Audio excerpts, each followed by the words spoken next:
Hello everyone, my name is Griff, and it's the first of the month, so that means that it's time for this month in Dragalia Lost. I have not checked this out yet, this is going to be a blind reaction, so let's jump into this together.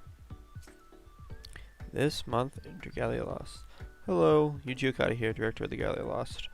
I want to start by thanking you for playing Dragalia Lost. In June we added chapter 14 of the main campaign and added a new flame boss, Aya and Otoho, to the Agito Uprising, and held a new facility event, Prismatic Resolution. I hope you enjoyed these additions. As for those who played Chapter 14 of the main campaign will know a new adventure joins the party when you clear the chapter. There was also a Gala Dragalia that is currently live. In addition, Princess Cell's Shadow Attune Packbound Dragon, Gala Katsith. This showcase features Water Attune adventurers Eugene, Catherine, as well as Water Attune Dragon Styx. If you played Aha and Otoho's Wrath on Expert difficulty, you may have already seen it, but during the battle, the two will merge into one single entity. Check out this illustration of their merged form. So yep, there's the merged form. Looks like a butterfly. There's two butterflies on either side. The Prismatic Resolution adds a new song, Bond Fever. The song is reminiscent of a Bond dance, and there's also a pretty cool arrangement of it. The song is sung by Sekena, performed as Marvelous NATO. Ooh, okay, Halloween Elisand's Mana Spiral. They're going hard on this. Okay, I'm excited to see what they have to say about this. Thank you all for the feedback you sent since we unlocked Halloween Elisand's Mana Spiral on June 28th.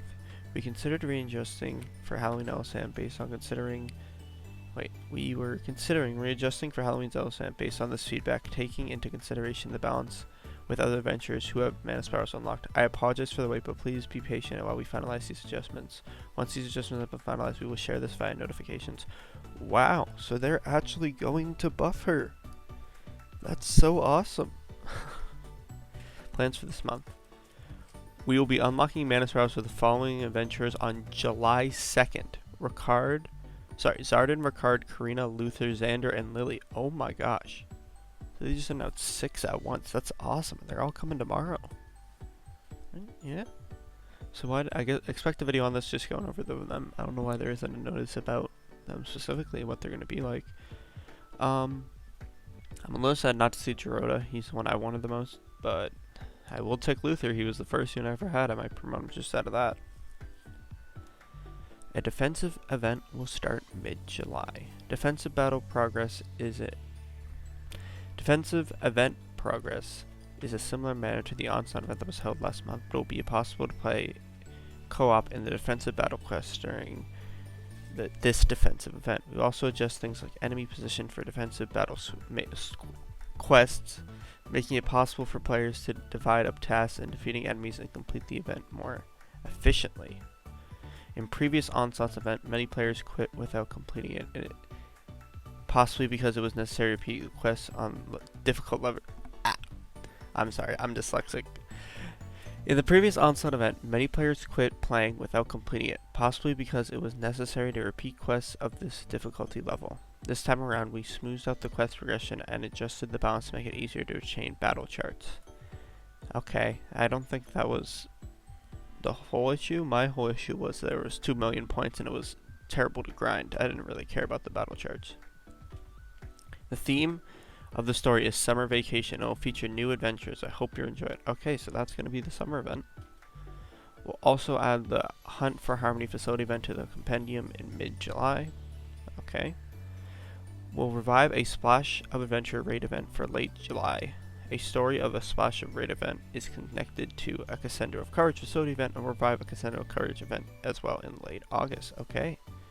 There's a Splash of Adventure and Cassandra of Courage. And additionally, in the end of July, we'll add the master difficulty to the Light Attune boss, Cayenne, in the Agito Uprising. We knew about this. We knew this was coming. That's why we got Katsith as a dragon. In a future update, we'll adjust the axe, bow, wand, and staff weapon types to make their 4 strikes easier to use. These weapon types will take a long time to charge their 4 strikes, and the user are sometimes attacked while charging, so we're currently adjusting them to be able to charge and release the 4 strikes while moving.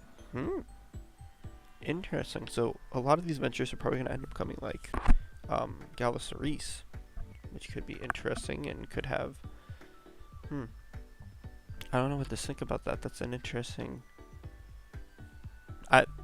I'm thinking mostly about axes, because axes are, everyone really complained because of the new combo. They didn't really like the force strike built into the new combo, where the force strike really worked in the old combo.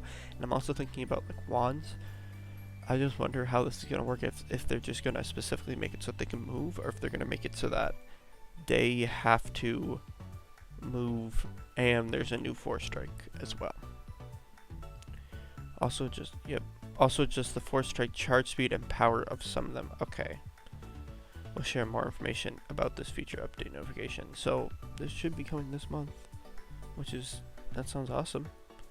We've seen a particularly large amount of reaction to the new ally who joins in Chapter 15 of the main campaign. We added interlude in Chapter 14 in late July, and we'll add Chapter 15 mid-August, so please look forward to these additions. A new attuned boss will be added to the Agito Uprising in the end of August. Huh, so that's him. That does not look like who I expected it to be. I expected it to be someone else. I actually expected it to be a certain royal sibling. That's all I'm going to say, because I don't want to spoil anything in the story, but that doesn't look like him. So there's the Shadow Agito. In conclusion, we're giving all the players the following this month: 10 Blessed Ashes, 3 Summon Vouchers, 3 Sunlight Ores. Next installment of this month in Dragalia Lost will be posted around August 1st.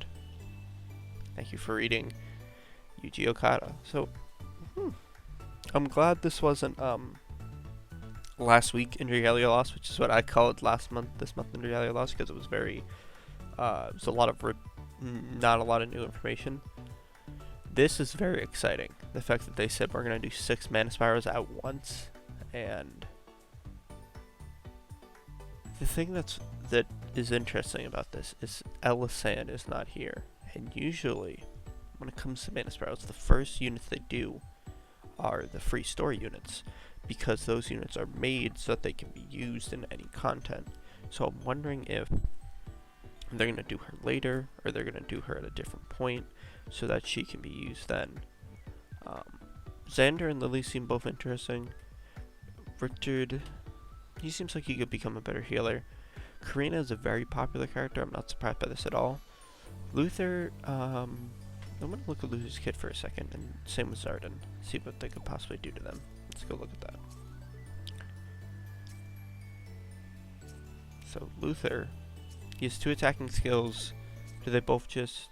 Okay, so the second one reduces enemy strength, interestingly enough. And he has Flurry Definition and Striker's Strength in his kit.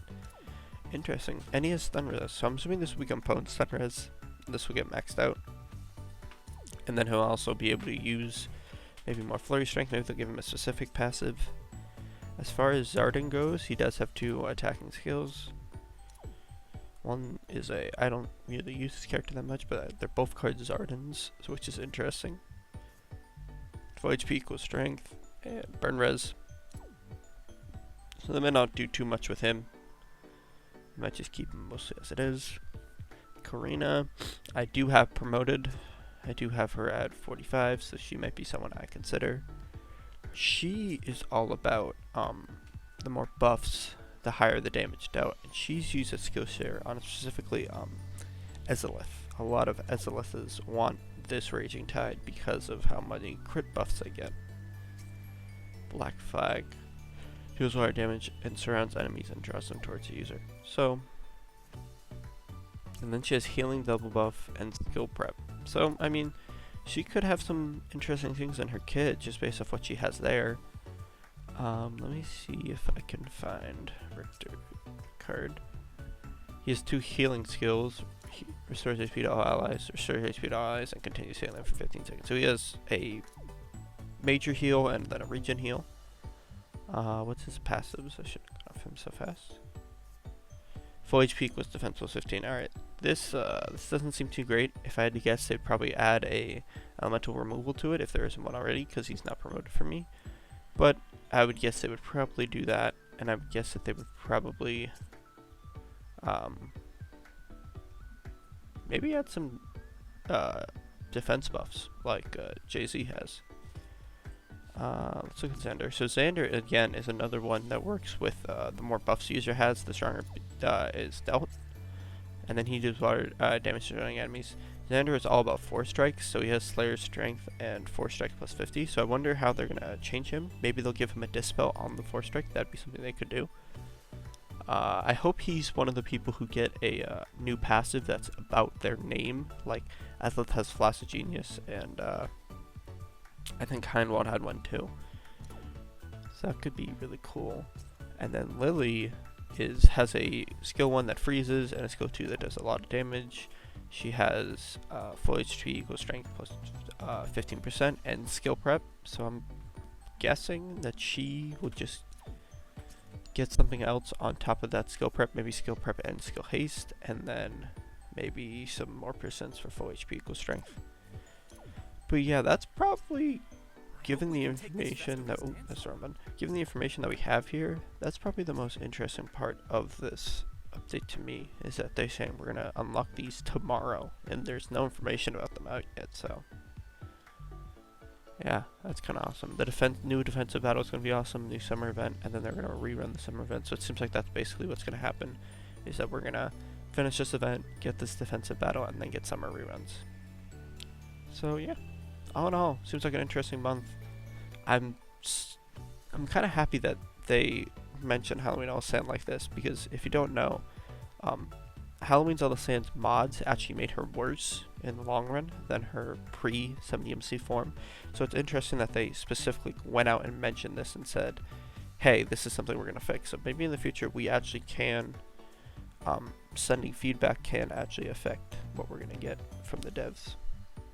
And this guy also looks cool. I wonder what his battle is going to be about, but we're not going to know about that until the end of August. It's kind of interesting that they showed him at all. I don't think they should have. They probably should have just kept it for this month and Dragalia Lost for next month.